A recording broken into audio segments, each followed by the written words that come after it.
En la antigua Mesopotamia, región situada en Oriente Medio, entre los márgenes de los ríos Tigris y Éufrates, que corresponden en su mayoría al actual Irak, surgió la civilización sumeria, la civilización más antigua que se conoce en el mundo. Hay muchas teorías que especulan sobre sus orígenes, cómo aparecieron en la zona, de dónde surgieron. Los sumerios comenzaron a escribir su historia supuestamente hace unos 6000 años, mediante pictogramas en tablillas de arcilla. A esta escritura se la denominó escritura cuneiforme y ha sido reconocida como la primera escritura o forma de expresión aparecida en la historia de la humanidad. Aunque debo aclarar que las escrituras cuneiformes más antiguas no están bien datadas y mucho menos traducidas. No sabemos a qué épocas se remontan. Basándonos en las que sí están traducidas, creo que lo más lógico sería que para hablar de los orígenes sumerios leyéramos su historia de su puño y letra. Zacharias Sitchin dedicó 30 años de su vida a la traducción de las tablillas sumerias. Y para avalar dichas traducciones, quiero dejar bien claro quién era este personaje. Nació en Bakú, Azerbaiyán, el 11 de julio de 1920 y murió en Nueva York a la edad de 90 años, el 9 de octubre de 2010. Fue escritor, historiador y lingüista autodidacta, licenciado en Historia Económica, dominaba a la perfección el hebreo antiguo y el moderno, y fue capaz de traducir miles de tablillas en el idioma cuneiforme de los sumerios, así como otros idiomas antiguos de Oriente. Las obras de Sitchin se han traducido a 26 lenguas y publicadas en ediciones de bolsillo e incluso en versión braille. No voy a contar la larga historia que nos cuenta Zacharias Sitchin sobre los sumerios. Pienso que muchos de ustedes la conocerán y los que no la conozcan les aconsejo que se vean en YouTube dichas traducciones por capítulos en vídeos, llevados magistralmente de la mano de David Parcerisa. A grandes rasgos, en sus traducciones, Sitchin nos cuenta que hace unos 445.000 años llegaron unos seres a nuestro planeta para extraer minerales, principalmente oro. En aquella época aún no había aparecido el hombre moderno. Hace unos 200.000 años, estos seres se cansaron de extraer oro y para su extracción crearon al hombre moderno mediante ingeniería genética. En principio, con varios intentos fallidos. Parece que mezclando su propio ADN con el de un homínido que habitaba por aquel entonces en África. La mezcla de ADN era insertada en el vientre de una hembra de esos homínidos. El resultado era un ser bastante torpe para el desempeño en las funciones mineras o de cualquier otra función. Después de varios intentos, dieron con la clave que les hacía fracasar con todos estos híbridos. En lugar de insertar el óvulo fecundado de hembra homínido en su vientre, lo insertaron en un vientre de hembra Anunnaki. Sí, Anunnaki, con este nombre denomina a esta raza extraterrestre Zacharias Sitchin en sus traducciones. El rey de dicha raza se llamaba Anu y que desde su planeta envió a la Tierra a sus dos hijos, Enlil y Enki, que comandaban toda la expedición aquí en la Tierra. El ingeniero en genética fue precisamente Enki, y la hembra Anunnaki en la que se experimentó fue su propia hermana, que dio a luz al primer hombre moderno. Enki quedó fascinado por el resultado, pues había dado con el ser perfecto para hacer de mano de obra para estos seres, que según cuentan, crearon al hombre a su imagen y semejanza. Estas tablillas en arcilla, que fueron escritas a lo largo de un periodo que pudo ser de varios miles de años, algunas están datadas de hace unos 5.500 años, pero las hay mucho más antiguas. ¿Hasta dónde se pueden remontar en el tiempo? Por la zona en la que transcurren los acontecimientos, los sumerios son, con toda seguridad, los supervivientes del diluvio universal. Que más que un diluvio tuvo que ser una inundación a nivel planetario. Parece ser que hace unos 12.000 años los polos sufrieron un deshielo, puede que de manera natural, pero me inclino más por una acción provocada, por una inteligencia que buscaba más el castigo y el exterminio de la raza humana. El nivel de las aguas subió a cotas inimaginables. Debieron de provocarse grandes e innumerables tsunamis, pues tal y como narra Platón en el Críteas, La Atlántida quedó destruida y sumergida en una sola noche. Se habla también de otro continente hundido, entre el Pacífico y el Índico, Lemuria. Los sumerios no fueron una raza que estuviera especialmente avanzada para la época, ni mucho menos. No disponían de telescopios. Ahí tienen detalles escritos en sus tablillas que demuestran un profundo conocimiento de nuestro sistema solar e incluso conocen el cinturón de asteroides que hay entre Marte y Júpiter. Esto es imposible de ver sin los aparatos necesarios. Y luego casi todas las historias del Antiguo Testamento hasta esa fecha se ven reflejadas en dichas tablillas.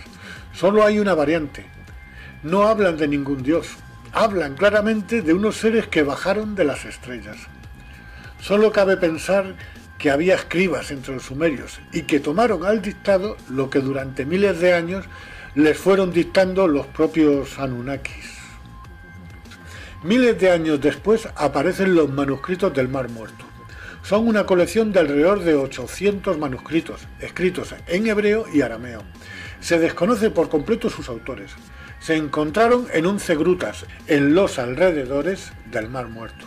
La mayoría de los manuscritos se encuentran hoy en el Museo de Israel en Jerusalén, así como en el Museo del Departamento de Antigüedades en Amán, Jordania, y en el Museo Rockefeller de Jerusalén.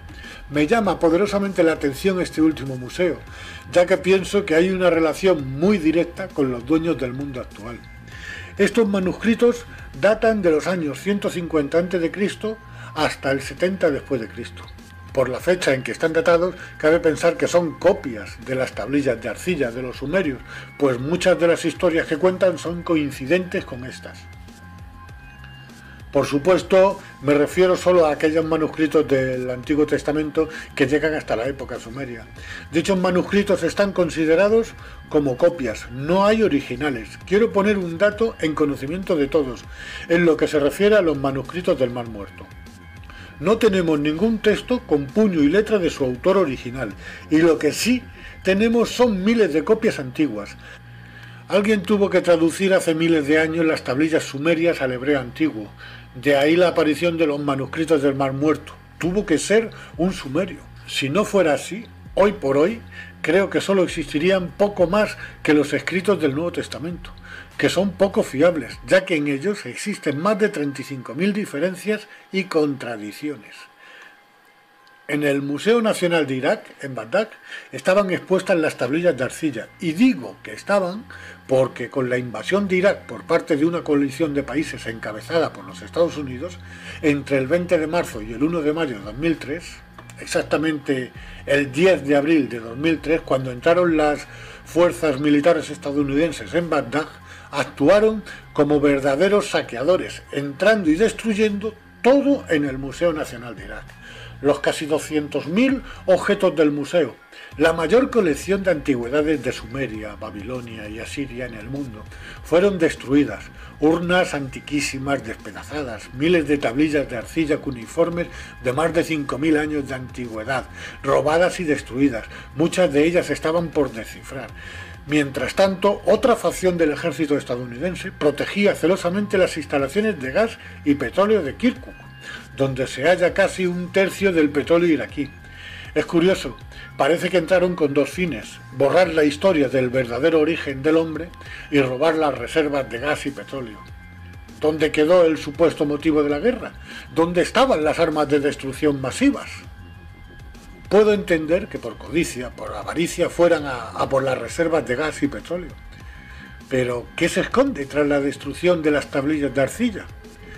¿Será porque en ellas no hay un Dios omnipotente como creador del hombre y del universo, sino una raza extraterrestre que con ingeniería genética dio con la fórmula del hombre moderno, saltándose lo que hubiese costado millones de años de evolución? De conocerse esta historia, podrían haber caído las religiones judeocristianas, que tanto tienen en común, y con ellas la institución más grande que existe, la Iglesia Católica. Teniendo en cuenta que en su mayoría la élite financiera son de origen judío, no es muy difícil de imaginar que los dueños del mundo pudieron dar consignas de cómo actuar en la entrada de Bagdad. para que se pudiera salvar un secreto que lleva escondido miles de años y así impedir que cayera el Vaticano y todo lo que esto supone. No quedaría ni un ladrillo de iglesias y catedrales de las religiones monoteístas.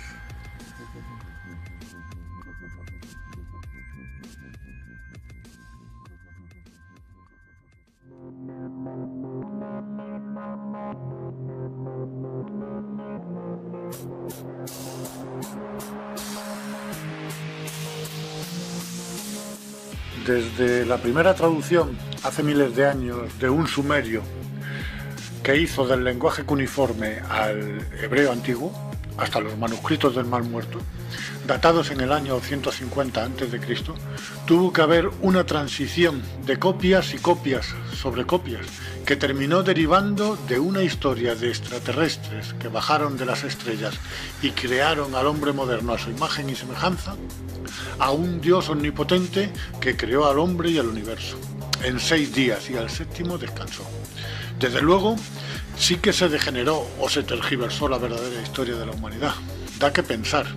Es imposible saber en qué momento de la transcripción de textos copiados pudo obrarse tal calamidad.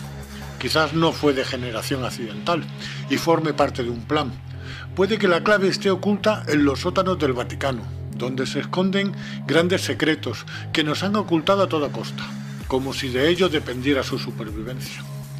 El hecho es que, a causa de un plan maléfico, se cambia la interpretación de unos escritos y nace un Dios omnipotente, creándose las 3 religiones monoteístas, con un propósito claro: dividir a los hombres en ideologías absurdas hasta llegar al fanatismo religioso, fomentando el odio y la guerra entre naciones, que abanderaban cada uno un Dios con distinto nombre y que en definitiva parece ser el mismo Dios. ¿Quién está detrás de todo esto? ¿Quién manipula la historia y la moldea a su antojo? Existe una élite que desde hace miles de años actúa entre nosotros. Son antidiluvianos e incluso anteriores a la humanidad.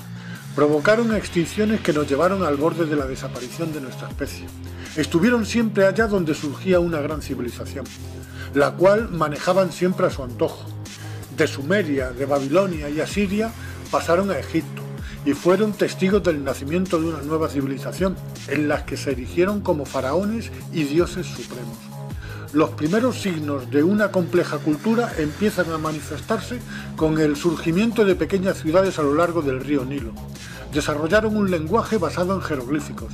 Se caracteriza por el uso de signos, cuyo significado se conoce gracias al descifrado de los textos contenidos en la piedra Rosetta, que fue encontrada en 1799, en la que está grabada un decreto en 3 tipos de escritura: jeroglífica, demótica y griega.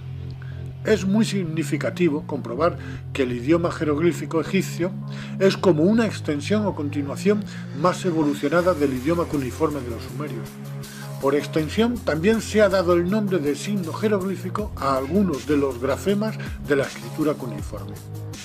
Según la mitología egipcia, los primeros reyes de Egipto no fueron hombres, sino dioses.